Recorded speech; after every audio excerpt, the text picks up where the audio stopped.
সেটি আজকে বাইরে হওয়ার পথে। তার প্রকাশ আমরা দেখতে পাচ্ছি।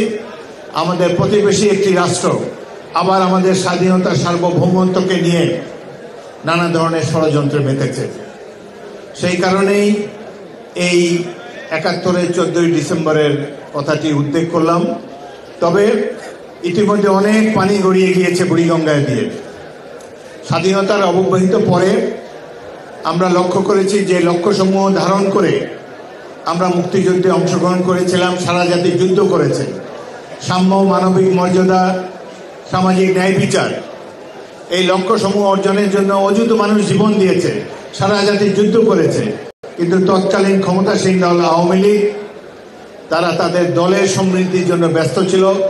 জনজীবনে কোনো পরিবর্তন তারা আনতে পারেনি এবং বাংলাদেশের গণতন্ত্রকে তারা ঝেঁটিয়ে বিদায় করেছে এবং একটি একদলীয় রাষ্ট্রে পরিণত করেছে বাংলাদেশে। বিগত 16 বছর ছিল আমাদের জন্য অত্যন্ত কঠিন পরীক্ষার সময়।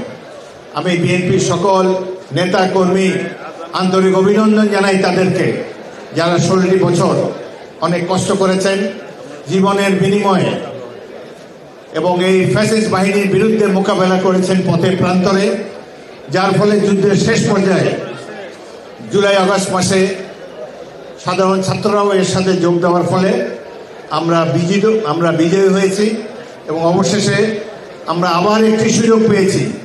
অনেকেই বলে যে দেশটি দ্বিতীয়বারের মতো স্বাধীন হয়েছে। কিছুটা সত্যতা নিশ্চয়ই রয়েছে।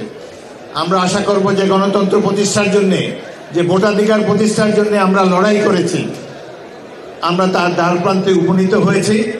আমরা আশা করব বর্তমান সরকার অতি অল্প সময়ের মধ্যেই গণতন্ত্র এবং ভোটাধিকার অর্জনের জন্য একটি নির্বাচনের রোডম্যাপ ঘোষণা করবেন, যাতে করে ৭১-এর মহান মুক্তিযুদ্ধের লক্ষ্য আমরা যেন অর্জিত হয়েছে বলে দেখে যেতে পারি। আমরা একটা সমৃদ্ধ বাংলাদেশ, গণতান্ত্রিক বাংলাদেশের জন্য সংগ্রাম করেছি এবং আশা করি আমাদের সকলে অংশগ্রহণের ফলে আমাদের সেই স্বপ্ন বাস্তবায়িত হবে। বিএনপিরও কিছু করণীয় আছে। বিএনপি বর্তমানে দেশের সবচেয়ে জনপ্রিয় এবং বৃহত্তম রাজনৈতিক দল। আমাদেরকে নিয়ে অনেকে অনেক ধরনের কুৎসা রচনা করবে। আমরা যেন এইসব কুৎসাকে মিথ্যা প্রতিপন্ন করতে পারি। আমরা যেন শহীদ জিয়াউর রহমানের আদর্শ ধারণ করে একটি সমৃদ্ধ বাংলাদেশ গড়ার জন্যে তার পটভূমি আমরা রচনা করতে পারি। আজকে এই হোক আমাদের কামনা। আপনাদের সবাইকে অসংখ্য ধন্যবাদ।